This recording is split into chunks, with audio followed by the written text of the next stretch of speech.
సంఖ్యాకాండము 3వ అధ్యాయము.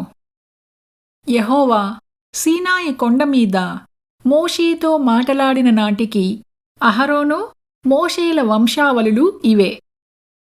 అహరోను కుమారుల పేర్లు ఏవనగా, తొలుత పుట్టిన నాదాబు, అబీహు, ఎలియాజరు, ఈతామారు అనునవే. ఇవి అభిషేకము నొంది యాజకులైన అహరోను కుమారుల పేర్లు. వారు యాజకులగునట్లు అతడు వారిని ప్రతిష్ఠించెను.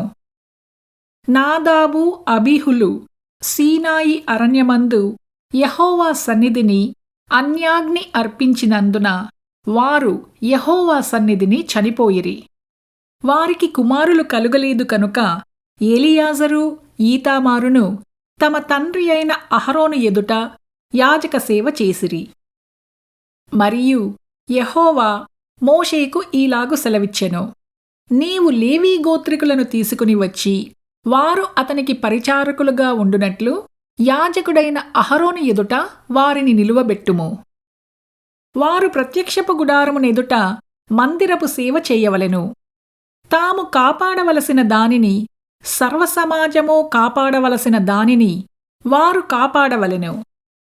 మందిరపు సేవ చేయుటకు ప్రత్యక్షపు గుడారము యొక్క ఉపకరణములన్నిటినీ, ఇజ్రాయేలు కాపాడవలసినదంతటినీ వారే కాపాడవలెను.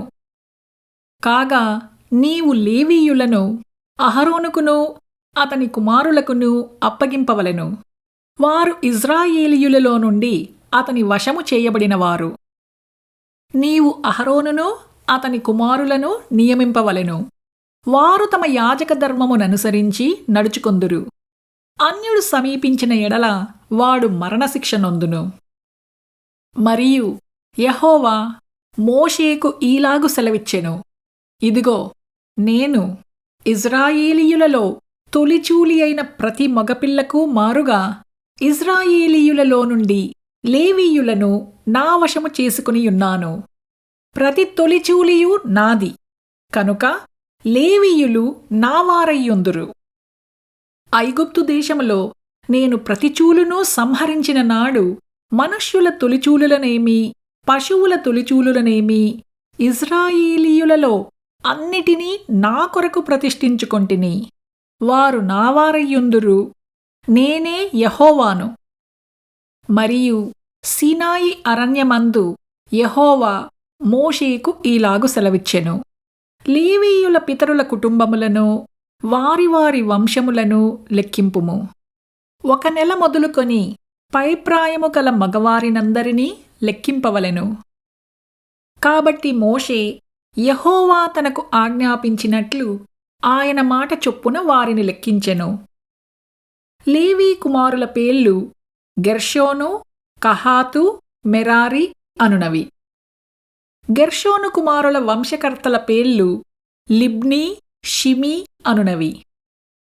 కహాతు కుమారుల వంశకర్తల పేర్లు అమ్రాము, ఇస్హారు, హెబ్రోను, ఉజ్జీయేలు అనునవి. మెరారి కుమారుల వంశకర్తల పేర్లు మహలి, మూషి. వారి వారి పితరుల కుటుంబముల చొప్పున ఇవి లేవీయుల వంశములు. లిబ్నీయులు, షిమీయులు గెర్షోను వంశస్థులు. గెర్షోనీయుల వంశపు వారు వీరే. వారిలో లెక్కింపబడిన వారు అనగా 1 నెల మొదలుకొని పైప్రాయము గల మగవారందరిలో లెక్కింపబడిన వారు 7,500 మంది. గెర్షోనీయుల వంశములు మందిరము వెనుకను అనగా పడమటి దిక్కున దిగవలెను. గెర్షోనీయుల పితరుల కుటుంబములో లాయేలు కుమారుడైన ఏలీయాసాపు ప్రధానుడు. ప్రత్యక్షపు గుడారములో గెర్షోను కుమారులు కాపాడవలసినవేవనగా, మందిరము, గుడారము, దాని పైకప్పు, ప్రత్యక్షపు గుడారము, ద్వారపు తెరయు, ప్రాకార యవనికలు, మందిరమునకును బలిపీఠమునకును చుట్టూనున్న ప్రాకార ద్వారపు తెరయు, దాని సమస్త సేవ కొరకైన త్రాళ్ళును. కహాతు వంశమేదనగా అమ్రామీయుల వంశము, ఇస్హారీయుల వంశము, హెబ్రోనీయుల వంశము, ఉజ్జీయుల వంశము. ఇవి కహతీయుల వంశములు. 1 నెల మొదలుకొని పైప్రాయము గల మగవారందరి లెక్క చూడగా 8600 మంది పరిశుద్ధ స్థలమును కాపాడవలసిన వారైరి. కహాతు కుమారుల వంశములు మందిరము యొక్క ప్రక్కను అనగా దక్షిణ దిక్కున దిగవలసిన వారు. కహాతీయుల వంశముల పితరుల కుటుంబమునకు ప్రధానుడు ఉజ్జీయేలు కుమారుడైన ఎలీషాపాను. వారు మందసము, బల్ల, దీపవృక్షము, వేదికలు, తాము సేవచేయు పరిశుద్ధ స్థలములోని ఉపకరణములు, అడ్డతెరయు కాపాడి దాని సమస్త సేవయు జరపవలసినవారు. యాజకుడైన అహరోను కుమారుడగు ఎలియాజరు లేవీయుల ప్రధానులకు ముఖ్యుడు. అతడు పరిశుద్ధ స్థలమును కాపాడు వారి మీద విచారణకర్త. మెరారీ వంశమేదనగా మహలీయుల వంశము, మూషీయుల వంశము. ఇవి మెరారీ వంశములు. వారిలో లెక్కింపబడిన వారెందరనగా 1 నెల మొదలుకొని పైప్రాయము గల మగవారందరూ 6200 మంది. మెరారీయుల పితరుల కుటుంబములో అబీహీయులు కుమారుడైన సూరీయేలు ప్రధానుడు. వారు మందిరమునొద్ద ఉత్తర దిక్కున దిగవలసినవారు. మెరారీ కుమారులు మందిరము యొక్క పలకలను, దాని అడ్డకర్రలను, దాని స్తంభములను, దాని దిమ్మలను, దాని ఉపకరణములన్నిటినీ, దాని సేవ కొరకైనవన్నిటినీ, దాని చుట్టూనున్న ప్రాకార స్తంభములను, వాటి దిమ్మెలను, వాటి మేకులను, వాటి త్రాళ్లను కాపాడవలసిన వారు. మందిరము ఎదుటి తూర్పు దిక్కున అనగా ప్రత్యక్షపు గుడారము ఎదుటి పూర్వ దిశయందు దిగవలసిన వారు మోషే, అహరోనులు, అహరోను కుమారులు. ఇజ్రాయేలీయులు కాపాడవలసిన పరిశుద్ధ స్థలమును వారే కాపాడవలెను. అన్యుడు సమీపించిన ఎడల అతడు మరణశిక్ష నొందును. మోషే, అహరోనులు యెహోవా మాటను బట్టి తమ తమ వంశముల చొప్పున లెక్కించిన లేవీయులలో లెక్కింపబడిన వారందరూ అనగా 1 నెల మొదలుకొని పైప్రాయము గల మగవారందరూ 22,000 మంది. మరియు యెహోవా మోషేకు ఈలాగు సెలవిచ్చెను: నీవు ఇజ్రాయేలీయులలో 1 నెల మొదలుకొని పైప్రాయము గల తొలిచూలు అయిన ప్రతి మగవానిని లెక్కించి వారి సంఖ్యను వ్రాయించుము. నేనే యెహోవాను. నీవు ఇజ్రాయేలీయులలో తొలిచూలి అయిన ప్రతి మగపిల్లకు మారుగా లేవీయులను, ఇజ్రాయేలీయుల పశువులలో తొలిచూలి అయిన ప్రతిదానికి మారుగా లేవీయుల పశువులను నా నిమిత్తము తీసుకొనవలెను.